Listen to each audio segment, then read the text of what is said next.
E estamos de volta. O assunto hoje, cuidados paliativos. Com a gente aqui no estúdio, a doutora Dalva Matsumoto, médica clínica geral e oncologista, e a Regina Maura dos Santos, filha única que cuidou da mãe que teve câncer e agora cuida do pai, que recebe cuidados paliativos.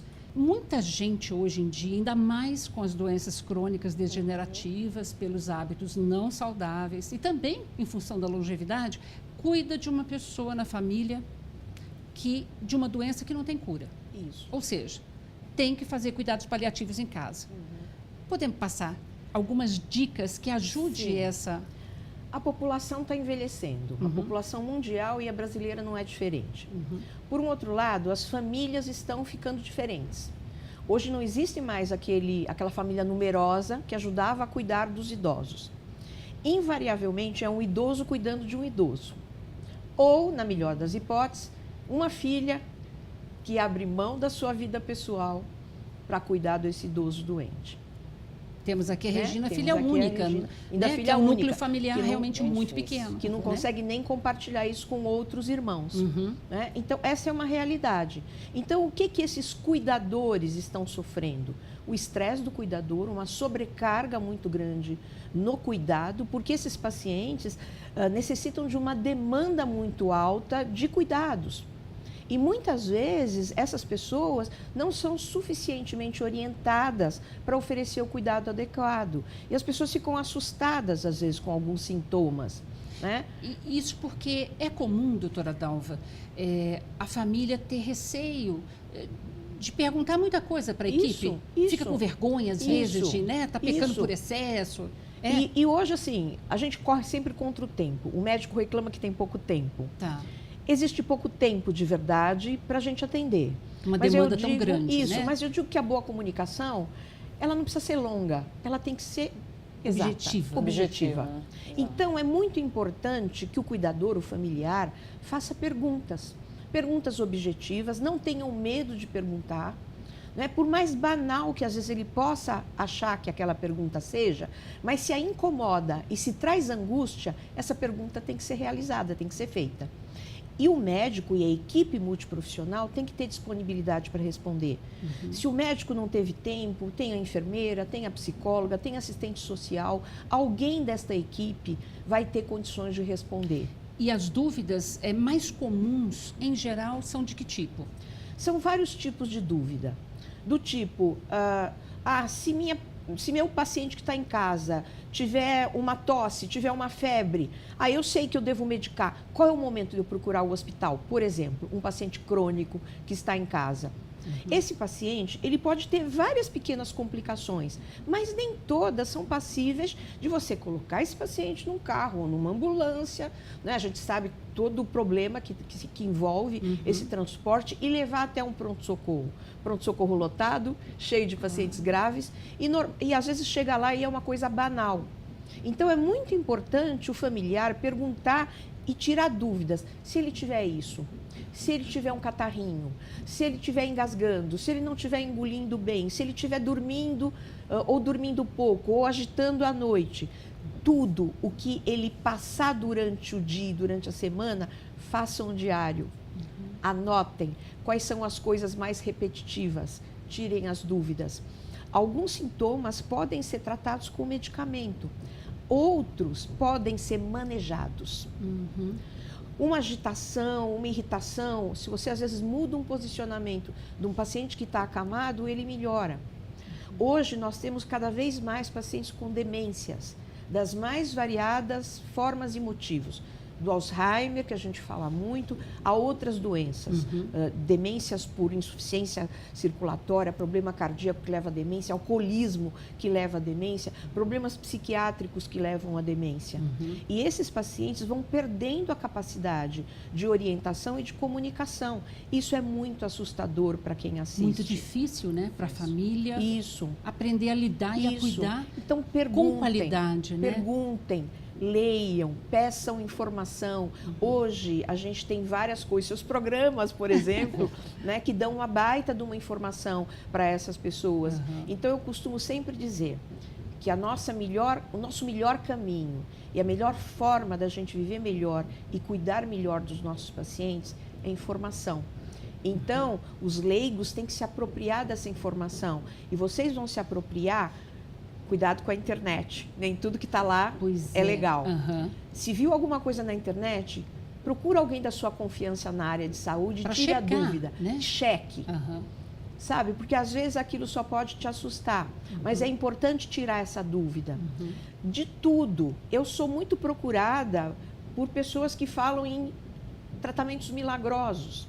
Eu leio tudo. Justamente para eu me inteirar o que tem fundamento e o que não tem, para eu poder argumentar com essas pessoas e orientar o melhor caminho. Adequadamente, né? Porque muitas vezes, no desespero de não ter mais o que fazer, as pessoas acabam caindo em armadilhas muito cruéis. Né? Então, está predisposta a tentar achar qualquer solução, um milagre. Então, o profissional da saúde, e eu sempre senti isso, nós temos uma responsabilidade muito grande, porque nós detemos o conhecimento técnico sobre as doenças. E o nosso papel não é só diagnosticar e dar o melhor caminho, mas é transmitir essa informação de forma que o leigo entenda o meu conhecimento e, a partir desse entendimento, ele consiga ajudar melhor esse paciente, e ajudando melhor o paciente, ele vai ajudar a minha equipe e a mim mesma, como médica. Né? E a família como um todo, exatamente. Porque é um sofrimento compartilhado, eu diria assim, não é isso, Inclusive, Regina? doutora, eu cheguei a fotografar alguns problemas que aconteceram na minha casa e mostrei para eles. Quer dizer, hoje em dia... Problemas do tipo, que é até legal você dar esse exemplo. Então, o meu pai, conforme o tumor que ele tem, eu não tenho conhecimento do técnico. Então, aconteceu um problema, eu peguei, tirei a foto desse problema, que foi um muco, que eu nem sabia que chamava muco, né? E fotografei e mandei para eles. O que eu faço com isso? Exatamente, foi minha pergunta. Né? Porque às vezes os pacientes, quando têm tumores ou algumas doenças, eles eliminam algumas secreções estranhas. E o leigo fica assustado. O que é isso? Fica desesperado e quer já ir para o pronto-socorro correndo. Né? Isso é uma forma de usar bem a telemedicina. Entendo. Que está aí, né, nessa polêmica toda, nessa discussão. Como nós temos um vínculo e eu cuido do pai dela, ela tem a liberdade de fotografar alguma coisa que acontece com ele em casa e mandar para a gente. E a gente dizer, isso é normal, faça tal coisa, ou isso não está legal, traga para cá. Que já aconteceu comigo algumas vezes. Eu fotografei, avisei-os. Então, assim, se eu não tivesse... a proximidade, essa facilidade de poder falar com o médico, eu não saberia o que fazer. Eu ia fazer o que ela acabou de falar, eu ia pegar ele e botar na ambulância e correr para o hospital, sendo que era uma coisa que tinha um comprimido que eu podia conseguir resolver em casa, porque eles têm o conhecimento disso. Eles já não é uma novidade para eles, para mim é tudo novidade, né? Então, para mim foi muito bom. Que ótimo. Agora, é claro que nós estamos falando em termos de Brasil, né? Sim. E são pouquíssimos ainda os núcleos, como a hospedaria, que a senhora dirige, especializada em cuidados paliativos, né? E essa legislação, vamos dizer assim, do ano passado para cá, é muito recente ainda, né? Na realidade, esse é um trabalho... eu já participei da diretoria da Academia Nacional de Cuidados Paliativos, eu sou do grupo que criou a academia em 2005, que foi justamente, era uma entidade que junta pessoas que fazem cuidado paliativo, é uma entidade oficial que hoje batalha para a inclusão de políticas públicas, para a inclusão da boa prática dos cuidados paliativos no Brasil. E um trabalho que envolveu a questão da Academia Nacional foi a elaboração de um projeto. Então, esse projeto foi enviado para o Ministério da Saúde através do Conselho Federal de Medicina e em novembro foi publicada uma portaria. Ainda não virou um projeto de lei, mas já é uma portaria no sentido de observar e tentar criar um projeto de lei dizendo que o cuidado paliativo é uma prática legal, é uma prática reconhecida e que deve ser adotada pelo SUS. Desde os seus primeiros momentos na assistência básica, na assistência primária à saúde, isso é fundamental. Nós temos um Brasil gigantesco. Até porque nós estamos combatendo, basicamente, o sofrimento. Exatamente. Não é isso? Exatamente. Então, é fundamental que as equipes... Nós já temos no Brasil, o SUS já preconiza o Projeto Saúde da Família, que na sua organização e na sua elaboração é perfeito.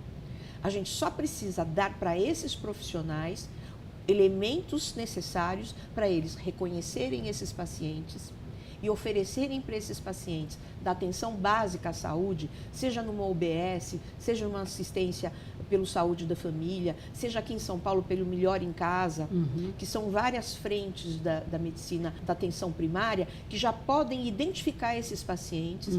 Se você identifica no início, esse paciente evita-se que ele passe, às vezes, por todo um rol de procedimento ou de sofrimentos desnecessários, né? E que esses pacientes sejam de verdade encaminhados precocemente para um serviço, mesmo que ainda não tenhamos vários serviços estruturados pelo Brasil. Nesses últimos 10 anos, que é o tempo que tem o Instituto Paliar, nós já formamos mais de 3.000 profissionais no Brasil inteiro. Vários convênios médicos já perceberam que essa é uma necessidade e estão correndo atrás do prejuízo. Perfeito. A gente tem vários ex-alunos trabalhando, organizando serviços. Então, é fundamental que exista um movimento da população, porque esse é um direito do cidadão. Tem uma curiosidade também de pesquisar, ver o que faz, quais são os profissionais que são envolvidos, com que forma que são envolvidos, porque nós não temos conhecimento algum. Eu mesmo não conhecia nada de cuidado paliativo. Eu gostaria de deixar só uma mensagem para o cidadão. Converse com o seu médico e pergunta: aqui existe cuidado paliativo? Essa é uma forma proativa, como disse a Regina, de procurar os seus direitos e também de alertar os gestores dos lugares que a população está buscando por isso, né? Muito obrigado pela oportunidade. Eu que agradeço Eu também novamente, agradeço, viu? muito obrigada. Obrigada.